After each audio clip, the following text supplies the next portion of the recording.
Hello everyone, అందరూ ఎలా ఉన్నారు? ఏంటి హడావిడిగా ఎక్కడికి వెళ్ళిపోతున్నానని చూస్తున్నారా? ఈరోజు శ్రీరామనవమి కదా. సో మా ఇంటి దగ్గర నియర్ బై టెంపుల్ దగ్గర శ్రీరాముని కళ్యాణం జరుగుతుందన్నమాట. సో మాకు నిన్నటి వరకు తెలియదు, అంటే పేరు రాయించుకోవాలని చెప్పేసి నేను మా హస్బెండ్ నిన్న ఈవినింగ్ వెళ్ళి పేరు రాయించుకున్నాం అనమాట. వాళ్ళు ఎగ్జాక్ట్గా 9 o'clockకి రమ్మన్నారు. కొంచెం లేట్ అయిందనమాట. డీడీని మా మమ్మీకి హ్యాండ్ ఓవర్ చేసి మేము వచ్చేసరికి. సో మేము ఆ టెంపుల్కి వెళ్ళగానే మాత్రం టెంపుల్ అయితే చాలా బాగా డెకరేట్ చేశారనమాట. మేము వెళ్ళేసరికి కూడా అందరూ ఇంకా రాలేదు, కొంచెం కొంచెం మందే వచ్చారు. మేము వెళ్ళిన తర్వాత ప్లేస్ సెట్ చేసుకొని ఆ తర్వాత నిజంగా మన పెళ్ళి మనం ఎలా చేసుకుంటామో అలా ఫార్మాలిటీలోనే చేశారు. అంటే అమ్మాయి అమ్మాయి ఇంటి దగ్గర నుంచి వస్తుంది కదా కళ్యాణ మండపంకి, అలా సీతాదేవిని ఇంటి దగ్గర నుంచి కళ్యాణ మండపంకి తీసుకొచ్చారనమాట.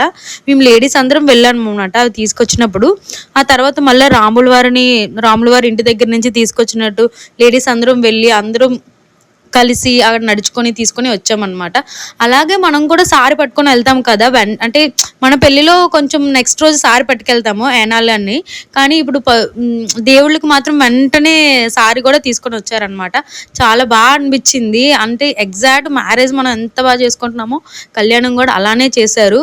పంతులు గారు కూడా చాలా అంటే చాలా బాగా ఎక్స్ప్లెయిన్ చేశారు ప్రతిదీ. అసలు వినాయకుడి పూజతో స్టార్ట్ చేశారనమాట. వినాయకుడి పూజ ఎందుకు చెయ్యాలి, అసలు ఎన్ని మంది వినాయకులు ఉంటారు, మనం పర్టికులర్గా ఒక వినాయకుడు చేస్తున్నాం, అది చాలా చాలా బాగా చెప్పారనమాట.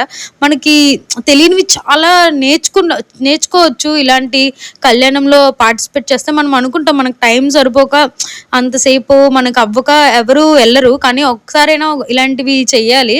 మాకైతే ఫస్ట్ టైం మేము పెళ్ళైన తర్వాత మేము ఫస్ట్ టైం ఇలా శ్రీరామనవమి కళ్యాణంలో కూర్చున్నాము.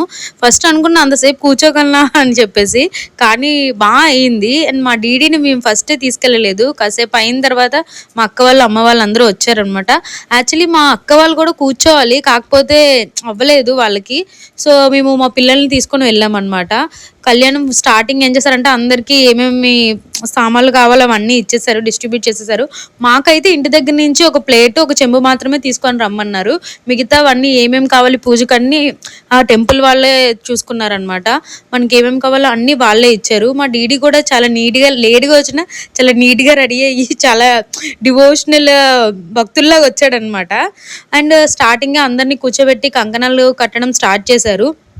అక్కడ ఏమేమి చేస్తున్నారు అన్నీ అసలు మన పెళ్ళిలో ఎలా అవుతుంది, ఫస్ట్ ఏ టైంకి అసలు ఏంటి ఏమంటారు జీలకర్ర బెల్లం పెడతాం కదా, జీలకర్ర బెల్లం ఎందుకు ఎగ్జాక్ట్ టైంకి పెట్టాలని కూడా బాగా ఎక్స్ప్లెయిన్ చేశారు పంతులు గారు. ఆ తర్వాత తాళిబొట్టు కట్టించడం, ఆ తర్వాత మళ్ళీ మనం కట్న కానుకలు చదివిస్తాం కదా, అవి కూడా వాళ్ళు మిస్ అవ్వకుండా అది కూడా చేశారు. ఫైనల్లీ పూజ అంతా అయిపోయిన తర్వాత తలంబ్రాలు వేసుకుంటారు కదా, అవి కూడా మాతో వేయించారనమాట. అది మాత్రం మాకు చాలా బాగా అనిపించింది. అండ్ దండలు మార్చుకోవడం అయితే నేను మా హస్బెండ్ అయితే చాలా నవ్వుకున్నాము, ఎందుకంటే చాలా 5 years అయింది మా మ్యారేజ్ అయ్యి. 5 years తర్వాత మేము దండలు మార్చుకోవడం మాకు చాలా ఫన్నీగా అనిపించింది. కానీ ఎందుకో తెలీదు అంత టైం మన హస్బెండ్తో కూడా ఏం ప్రపంచం అంతా మర్చిపోయి హస్బెండ్తో టెంపుల్లో అంత సేపు ఉండడం చాలా బాగా అనిపించింది. మీరు ఎలా శ్రీరామనవమి ఎంజాయ్ చేశారో మాకు కూడా చెప్పండి. థ్యాంక్